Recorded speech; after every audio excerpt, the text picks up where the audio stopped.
Alright everyone, I don't really like having to make videos like this, and I wouldn't even talk about this topic at all if it weren't for the massive hypocrisy of YouTube as a platform, because normally, as you know, the only time I really talk about individuals outside of the realm of politics or the legacy media, if I'm talking about creators, it's usually to defend them from censorship.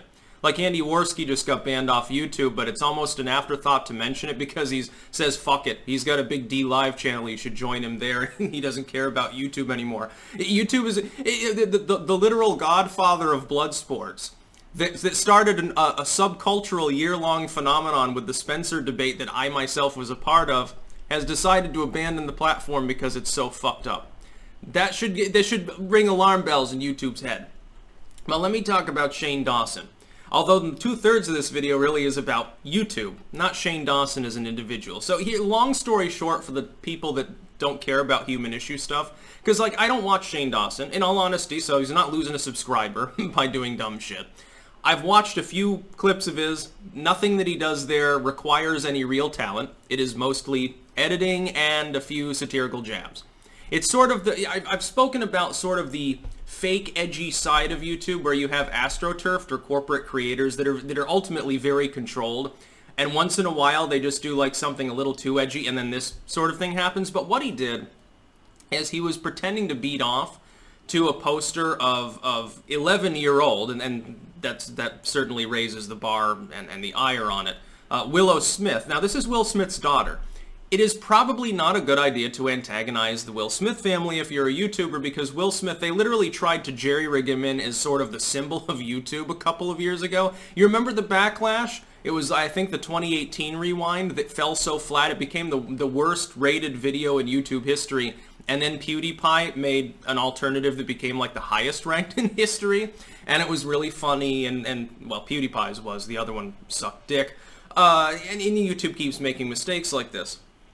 The last one was at least semi-watchable, compared to the old one anyway. But he did this, and Will Smith is angry, and all of he got Jaden Smith pissed off at him. Now, Jaden Smith is that kid who occasionally posts cryptic shit online and hasn't had a facial expression change in 15 years.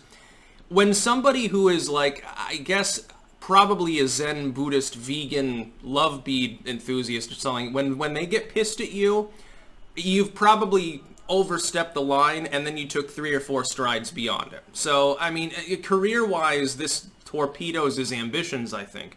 Because the problem is that he pissed off a family directly associated with the corporate underpinnings of the platform he's known on. That's a bad idea. And then, and Mark Dice broke this, actually, and it was funny, because people started making compilations of all the other stuff that he's done, like he was motorboating his dog, which is... I think that goes beyond it. That's like, you know, potentially animal abuse, although the dog didn't seem to be suffering, I guess. I think it was a joke. And the thing is, I think this was meant to be a joke too, but it's like nobody's laughing. It's not funny. When you tell jokes, the idea is to make people laugh. If you want to be edgy and irreverent, you have to do it in a funny way.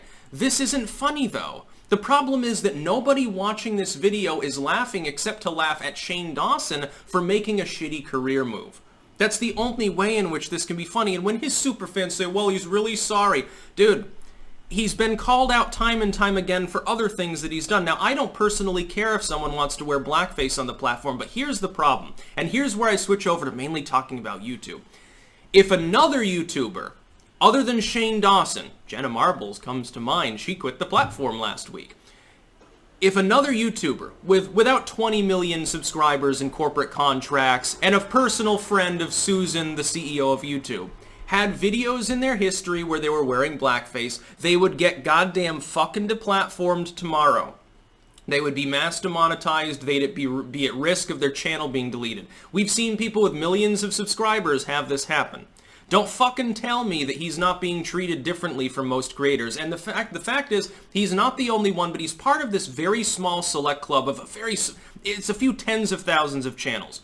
Corporate news networks, corporate Netflix-style entertainment networks, major A-list actors, a person like Will Smith or Arnold Schwarzenegger or something, and major creators from yesteryear who have gained a lot of corporate latitude. You know, other than PewDiePie, he still gets abused from time to time. People like Shane Dawson and so forth. They are treated differently on the platform. The platform built by the people for the people, because it was literally the place to put independent content. That's why people like me even exist. I would be a blip on the radar, except that I got big on YouTube doing political analysis and talking about like the occult shit and stuff like that.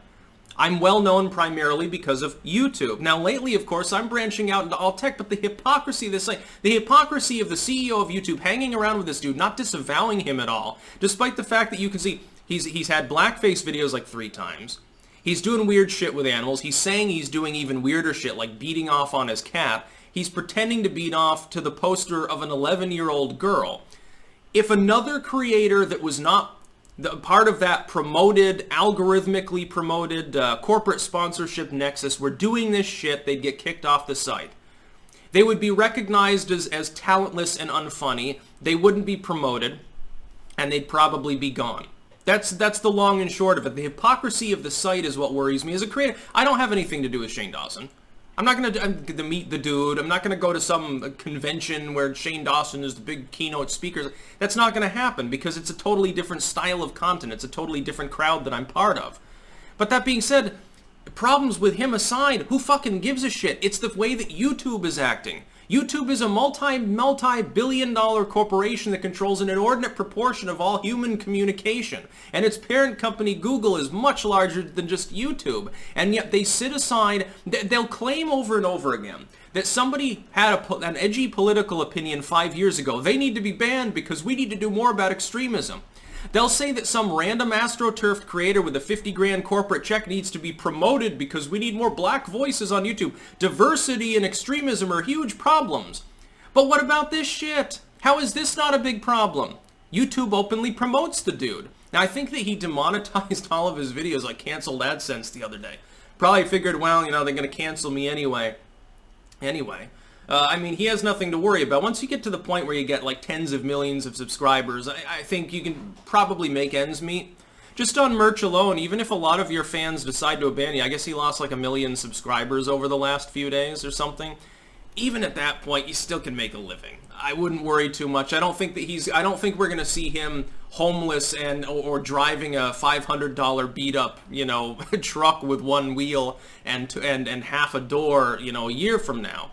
But the thing is, YouTube could end up looking like that in a few years if it doesn't start getting its act together. Focus on the real problems in sight. You have a perversion problem and you have a problem with differential enforcement. Also, you got a branding problem because when people do this and you still treat them with great latitude, and then you beat up on some actually popular non-astroturfed creator with 500,000 subscribers and kick them off the site for an opinion they had 10 years ago. Don't you think that causes problems?